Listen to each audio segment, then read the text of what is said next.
కనికరించి మనం ప్రార్థిస్తున్నాం. మూయబడిన గర్భం ఎప్పుడో తెరవబడిన గాక, గర్భము నిలవబడనీయకుండా, పిండము ప్రభు వృద్ధి కానివ్వకుండా, ఏ ఆటంకం ఉందో, ఏ ప్రాబ్లం ఉందో, ఏ సమస్య ఉందో యేసు క్రీస్తు నామములో ఎప్పుడైతే తొలగిపోవును గాక.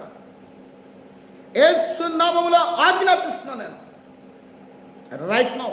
ఇప్పుడు ఆ గర్భము తెరవబడును గాక, ఇప్పుడు ఆ గర్భము తెరవబడును గాక, ఆ గర్భము తెరవబడును గాక. రిసీవ్. ఇప్పుడు దేవుడు ఒక ఉన్నతమైన కార్యము జరిగిస్తున్నాడు. ఇదిగో ఒక గొప్ప సంతానము దేవుడు నీకు కలుగు చేయబోతున్నాడు. రిసీవ్ చేసుకున్నారు ప్రేమైన సహోదరి సహోదరుడు. ఆయన అద్భుతము చేయబోతున్నాడు. ఆయన అద్భుతము చేయబోతున్నాడు. Thank you lord. ఆయన అద్భుతము చేయబోతున్నాడు. ఆయన అద్భుతము చేయబోతున్నాడు. ఆయన అద్భుతము చేయబోతున్నాడు. Receive receive receive. ఆయన అద్భుతము చేస్తున్నాడు. నమ్ముతో నేను